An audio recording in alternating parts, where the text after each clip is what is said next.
Hey, this is Jennifer. I'm going to show you how to make this women's surgical cap.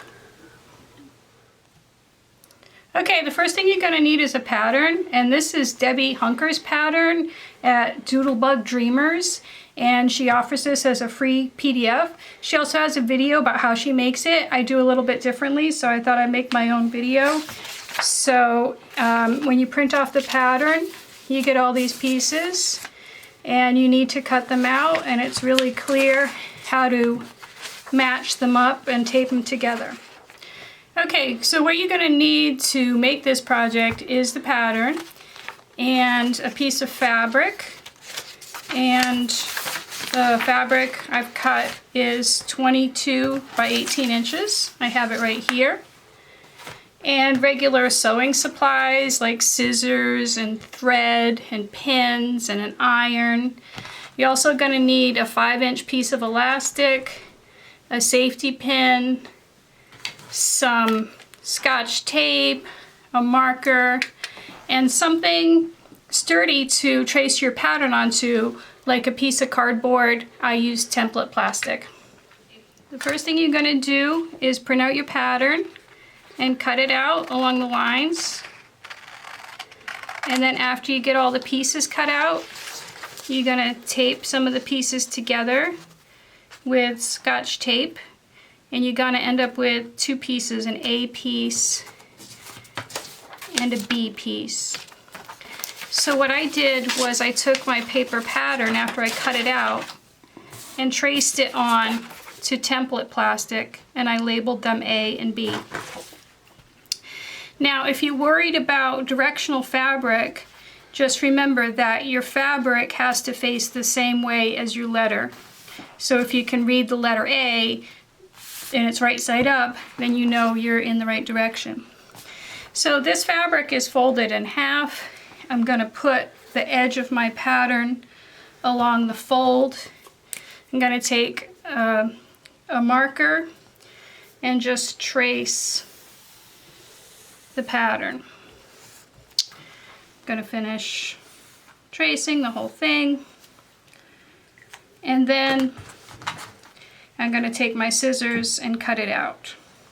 Now luckily I've already cut one out in advance, so here's my A piece and here's my B piece. Okay, the next thing I got to do is a little bit of pressing. So I'm going to take my B piece and press a little 1/4 inch seam on each end. Just press it up 1/4 inch on each end, and then fold it in half this way and press the whole thing along the length. And then with the A piece, open it up, wrong side up. This bottom edge is gonna be the casing for your elastic.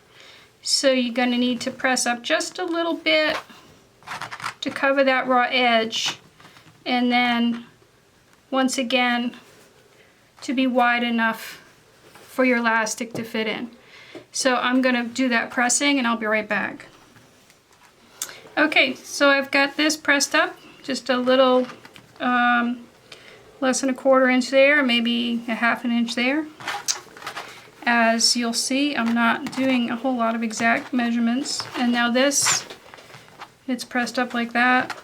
One more little bit of pressing we got to do with this, and that is to press a scant 1/4 inch on one edge. Now if you had a directional fabric, you would want to do this pressing on the piece that is not going to show. So if you want this piece to show, press the other side. To make it quick and easy, use a fabric like polka dots where it doesn't matter. So I'm going to keep doing this, and then we'll be ready to sew here in a bit. Okay, the next thing I'm going to do is sew down the casing for my elastic.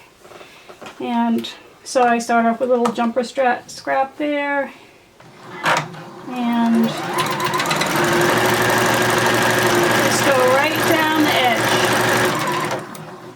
making sure it's all folded over.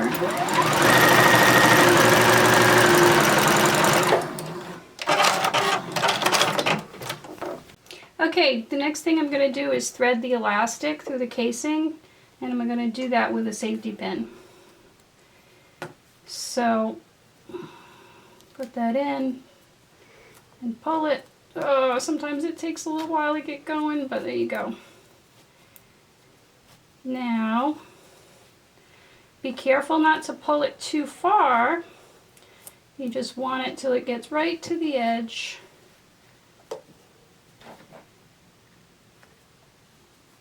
And then tack it in place before you go any further.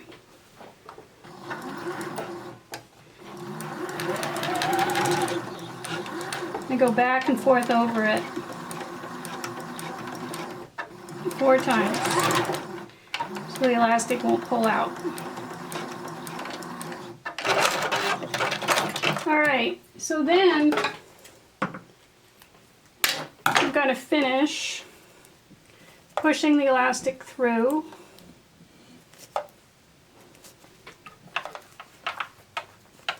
Pull it out. Take the pin off.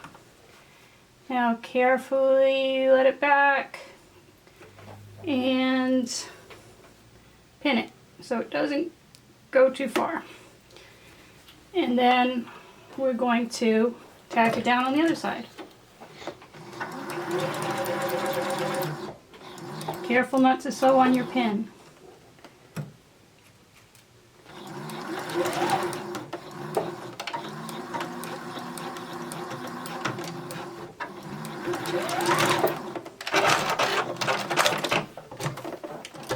Alright,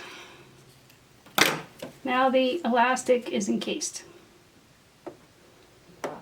The next thing we got to do is close up these box pleats. You see you've got this part hanging down here and this over here. Fold that together at the corner.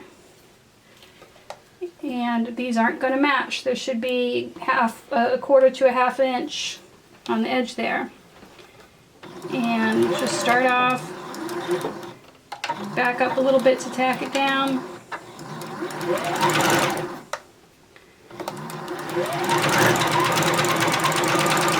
And sew off the edge.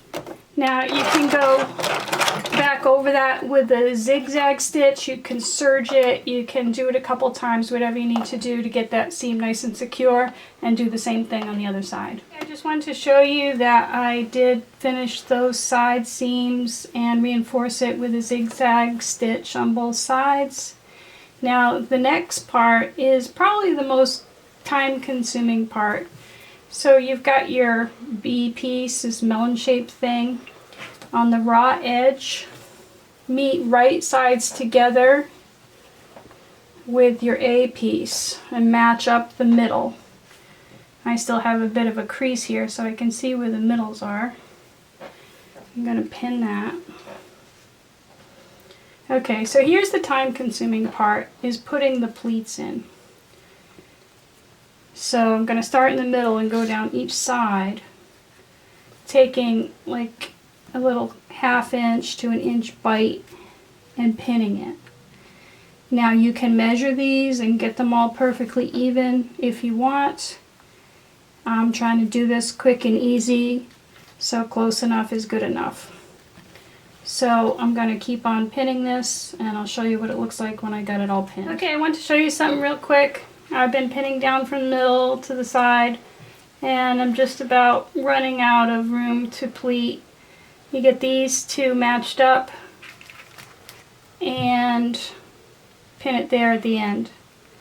Now, as things stand, all my pleats will be towards the front, and there'll be a little bit on the side with no pleats. That's no big deal. Okay, I got it all pinned. All the pleats pinned.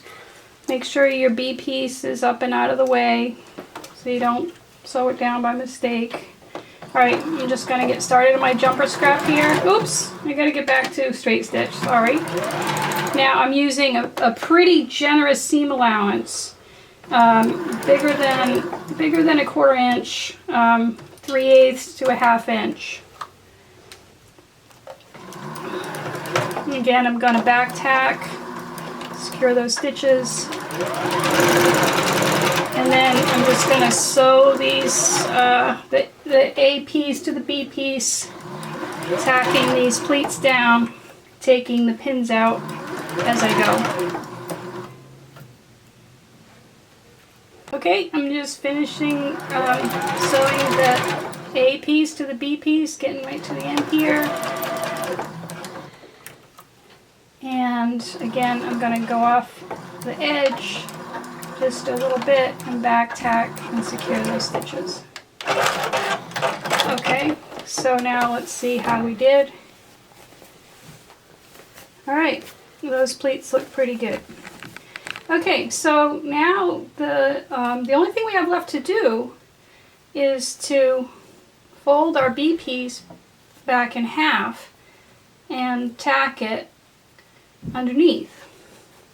Okay, this is the other time-consuming part of the project, where you want to fold your B piece in half. You can feel it with your fingers that it's folded up behind here, so I can feel that it's right about there.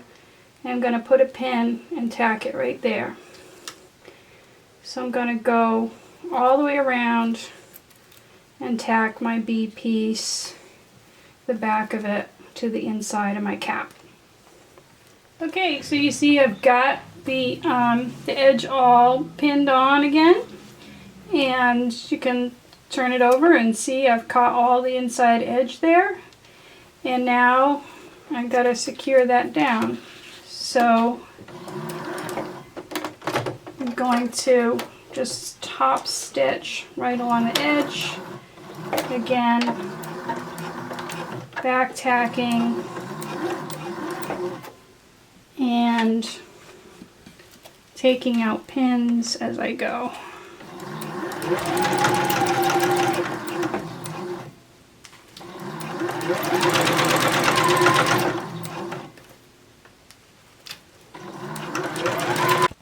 Alright, it's starting to look like a hat. We are almost done.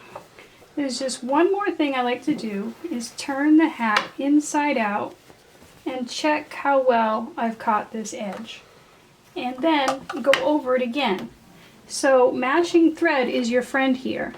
Your bobbin thread is gonna show up on the front, and this is not perfect, but it's perfectly functional. I'm gonna catch that edge, just go over that one more time.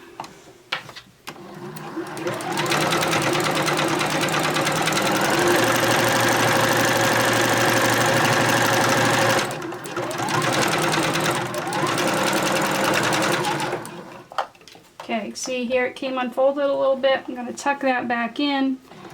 Make sure it's secure. Get down to this. Go back and forth over it a couple times.